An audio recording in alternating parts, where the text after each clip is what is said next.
Good morning, Shabbat Shalom. So it's hard to believe that the Passover seder is almost here.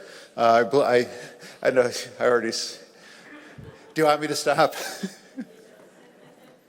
It's this Saturday night, and one of the highlights of it is the four questions, and we ask what is different about this night from all other nights. But what's interesting, I think, is that it's also the only holiday that has questions as part of the holiday itself. There's no part where you're sitting in the sukkah and you say, what is Sukkot? You don't ask, what is Shavuot? But Passover is the only one that has very explicitly its own questions. But I believe that within the Seder itself, it has some very, very deep questions that are embedded in the Haggadah, which they don't look like questions, but I really do think that they are challenges. And I think that the question that the Seder asks at its deepest is, what is your character, what is your morality at the worst and scariest time in your life? And this, I believe, shows up in the section called Vehisha Amda. We've been talking a lot about this passage, but only part of it since October 7th. And it's Vehisha Amda Lavotenu Velanu Shelo Achad Bilvad Amad Aleinu Lachalotenu Ela Shebachal Dor Vador Omdim Aleinu Lachalotenu V'Akadosh Baruch Hu Matzi Leinu Miyadam. The Torah has stood by our ancestors and for us. For not only one enemy has risen up against us to destroy us, but in every generation they rise up to destroy us. But the Holy One delivers us from their hands. We've been emphasizing a lot that in every generation there are those who have risen up to destroy us. Right? I hear this a lot, and it's real.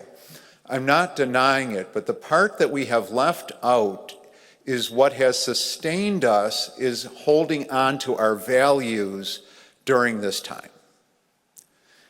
That's what Vehisha Amda Lavotenu means. It is the Torah that has held us up during these terrible moments.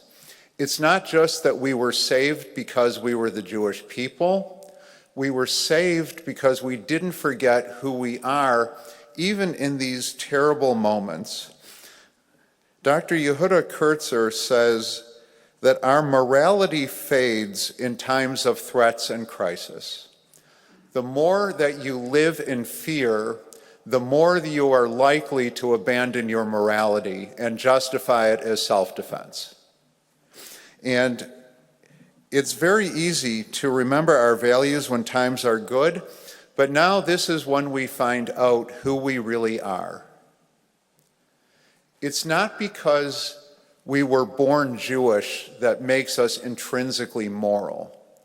It's the choice that we make during terrible times to not forget that. And by the way, self-defense is an act of morality. We have to defend ourselves. Right? This is not about allowing our enemies to destroy us. A strong defense, I believe in a strong IDF in Israel. But morality can't just be justifying everything we do to preserve ourselves. Morality is reminding ourselves of who we are during these terrible times. Rabbi Daniel Hartman of the Hartman Institute talks a lot about how hard it is to balance self-defense with acting morally. And he quotes Maimonides. Maimonides said that cruelty and arrogance are found only among idol worshippers. By contrast, the descendants of Abraham, our patriarch, the Jews have been granted the goodness of the Torah and commanded to observe righteous statutes and judgments, and are required to be merciful to all. Merciful to all. And this is Maimonides when he was talking about with the laws of warfare. Morality isn't about being perfect.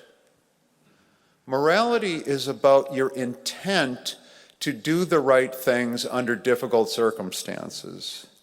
It's about having courage when everyone else around you is acting like a coward. We are in one of the most powerful moments in Jewish history because the history of the Jewish people until 1948 was victimhood. And I have talked about this before, but I want to emphasize it again. When you are a victim, you are not making moral choices. You are just trying to survive. Only with power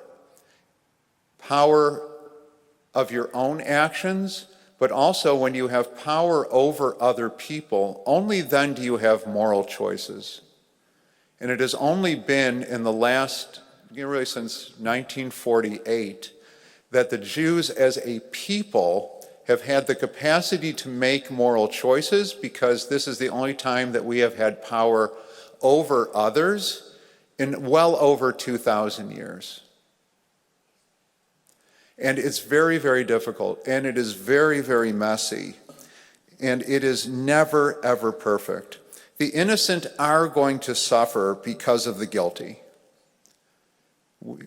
This is a war. Anti-Semitism has been a war. October 7th has been war. Wars cause irreparable harm to those who are innocent. There's no way around that on both sides.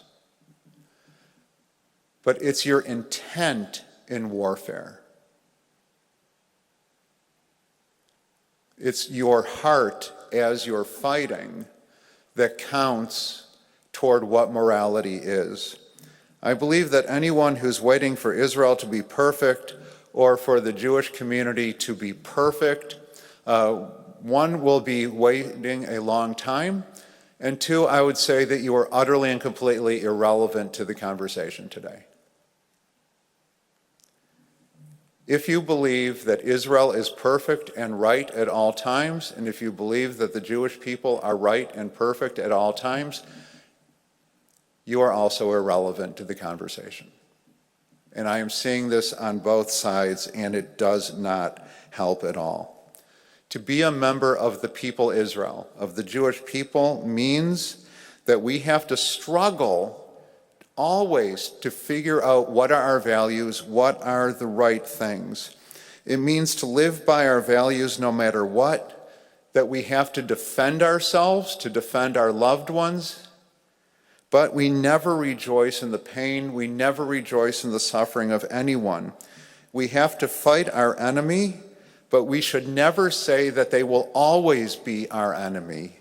Not just for their sake, but for the sake of our own soul's journey. I am seeing people whose hearts are shriveling, whose souls are turning to stone, and it is not helping.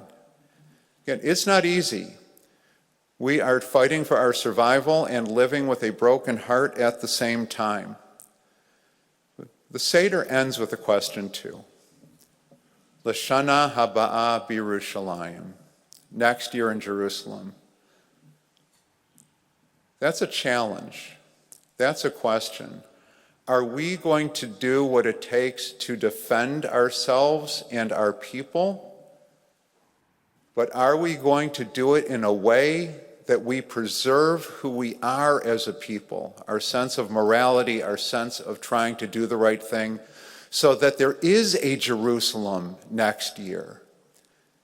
Right? It's not just a song about our being in Jerusalem, it's a song about Jerusalem being there. Because I can tell you our enemies are singing the same song.